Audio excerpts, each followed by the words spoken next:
Please subscribe my channel. Hello दोस्तों, मैं प्रशांत श्रीवास्तव आपका प्रशांत एजुकेशन सेंटर में हार्दिक स्वागत करता हूं। जैसा कि आपको पता है कि हमारे इस चैनल पर संविदा शिक्षक वर्ग 3 2020 की तैयारी कराई जा रही है। तो आज की क्लास में हम लोग मैथ पेडागॉजी के 20 अति महत्वपूर्ण क्वेश्चन लाए हैं, जिसमें ये प्रश्न परीक्षाओं में बार बार पूछे गए हैं। वहाँ से हमने ये प्रश्न कलेक्ट किए हैं। तो आप लोग तैयार हो जाइए, पेन और कॉपी उठा के बैठ जाइए और सारे प्रश्नों को नोट करिए। और सबसे पहले जिसने हमारे चैनल को सब्सक्राइब ना किया हो, जो नए हो, वो हमारे चैनल को प्लीज़ सब्सक्राइब कर लें। प्रशांत एजुकेशन सेंटर सब्सक्राइब करें और बेल आइकन ज़रूर प्रेस करें, जिससे आपको हमारे आने वाले वीडियो सबसे पहले मिल जाएं। और लाइक कमेंट शेयर ज़रूर करें दोस्तों। चलिए तो फिर चलते हैं, शुरू करते हैं प्रश्न। पहला प्रश्न है, कुहुक गणित की रचना किसने की थी? एक बार फिर सुन लीजिए, कुहुक गणित की रचना किसने की थी? ऑप्शन ए है वाराहमिहिर ने, ऑप्शन बी है महावीराचार्य ने, ऑप्शन सी है ब्रह्मगुप्त ने, ऑप्शन डी है श्रीधराचार्य ने।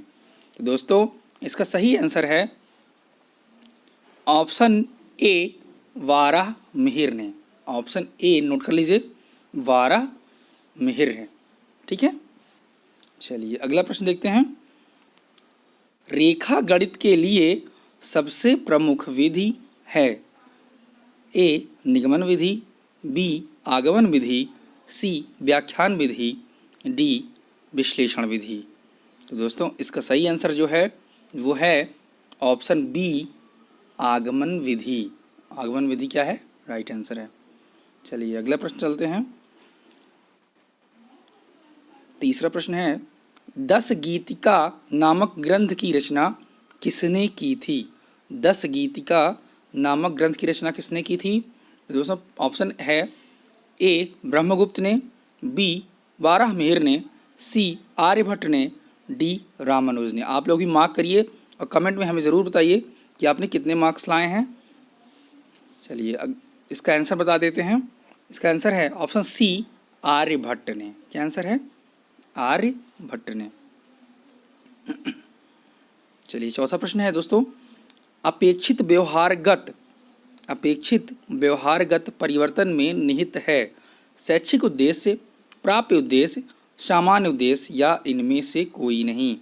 दोस्तों इसका सही आंसर है बी प्राप्य उद्देश्य। क्या है? बी प्राप्य उद्देश्य। चलिए अगला प्रश्न है, रेखा गणित, पांचवा प्रश्न, रेखा गणित को व्यवस्थित रूप प्रदान किया? ए यूक्लिड ने, बी ब्रह्मगुप्त ने, सी आर्यभट्ट ने, डी वाराहमिहिर ने। तो इसका आंसर है दोस्तों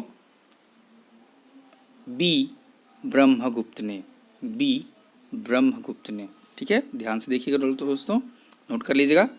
अगला प्रश्न है, उच्च प्राथमिक स्तर पर गणित शिक्षण का सर्वाधिक महत्व किस रूप में है? उच्च प्राथमिक स्तर पर गणित शिक्षण का सर्वाधिक महत्व किस रूप में है? ए भौतिक रूप में, बी मानसिक रूप में, सी व्यवहारिक रूप में, डी आध्यात्मिक रूप में। तो इसका सही आंसर है दोस्तों सी व्यवहारिक रूप में। व्यवहारिक रूप नोट कर लीजिए दोस्तों, व्यवहारिक रूप में है। ठीक है, अगला प्रश्न है, गणित विषय में छात्र की रुचि पैदा करने के लिए प्रभावी तरीका होगा? एक बार फिर सुन लीजिए प्रश्न, गणित विषय में छात्र की रुचि पैदा करने के लिए प्रभावी तरीका होगा?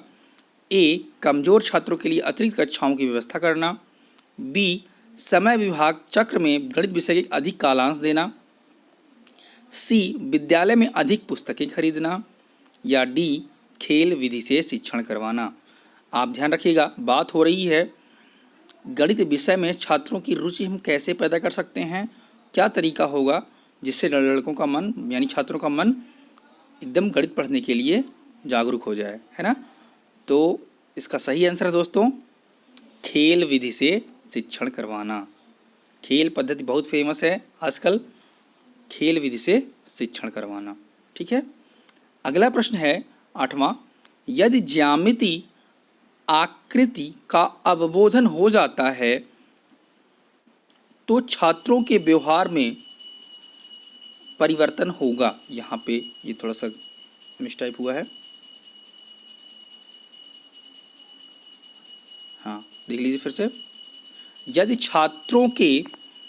यदि ज्यामिति आकृतियों का अवबोधन हो जाता है तो छात्रों के व्यवहार में परिवर्तन होगा। कैसा परिवर्तन होगा?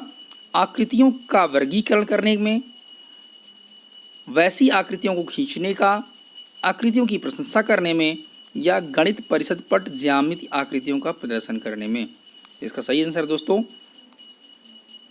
ऑप्शन ए, आकृतियों का वर्गीकरण करने में।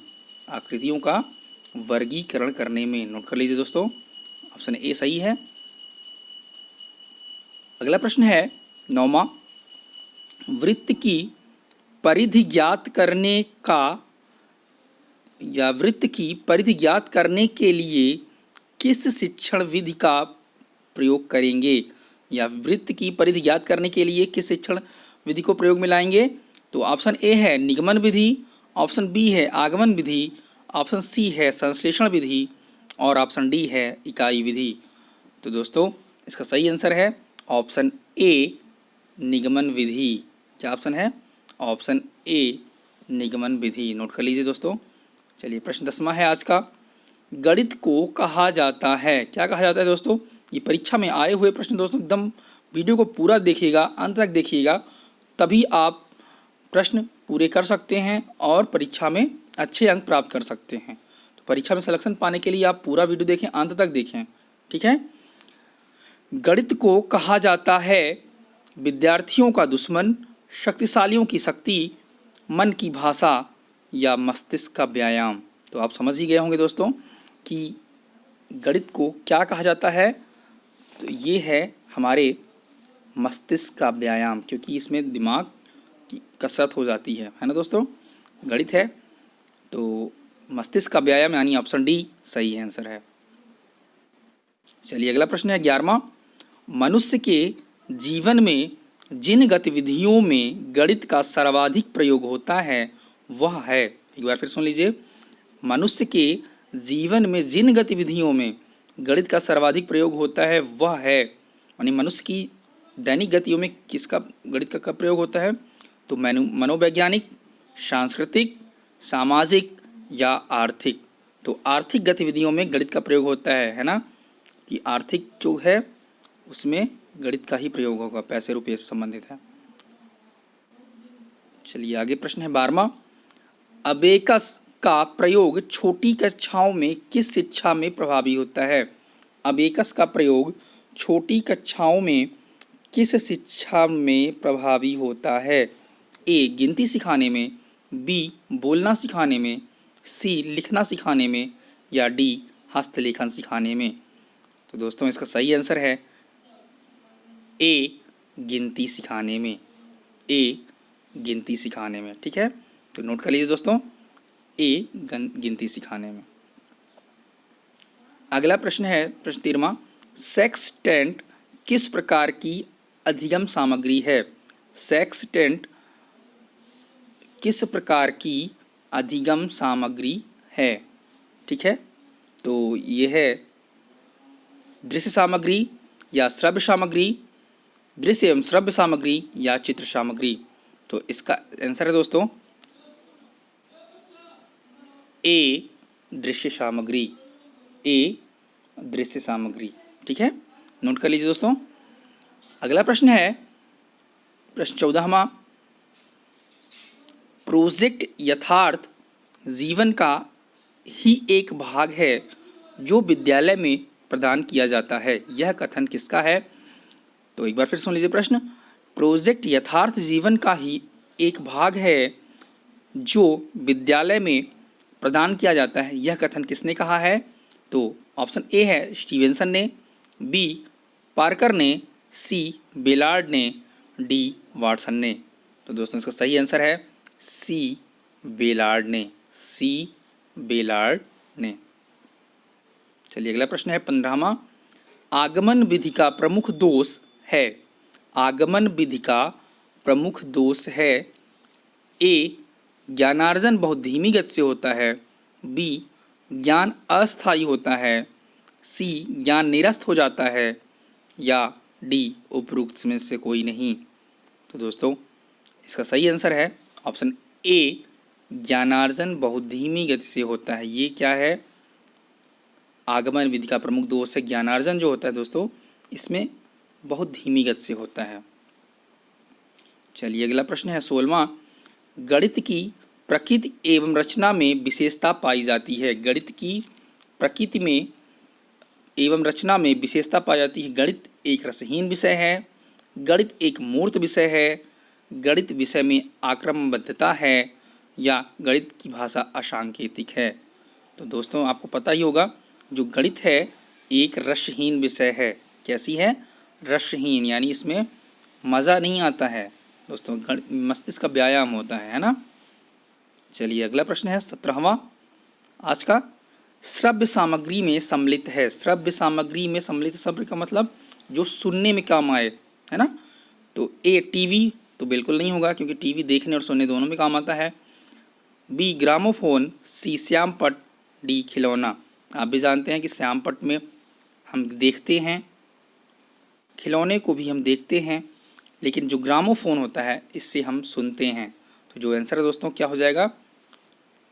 Option B, gramophone. क्या हो जाएगा? Option B, gramophone. तो आइए अगला देखते हैं। 18वां प्रश्न है, वर्तमान में पाठ्यक्रम का दोष है। वर्तमान में जो पाठ्यक्रम का दोष है वो कैसा है? तो ए, पुस्तकीय ज्ञान प्रबल। बी, विषयों में सहसंबंध का अभाव। सी, लचीलेपन का अभाव। डी, या उपरोक्त सभी। तो दोस्तों जो वर्तमान पाठ्यक्रम का दोष है ये सभी होंगे। पुस्तकीय ज्ञान प्रबल भी कम हो गया है और विषयों में सहसंबंध का अभाव भी हो गया है, लचीलेपन का भी अभाव है। इसलिए इसका जो सही आंसर है दोस्तों क्या होगा? उपरोक्त सभी। नोट कर लीजिए दोस्तों।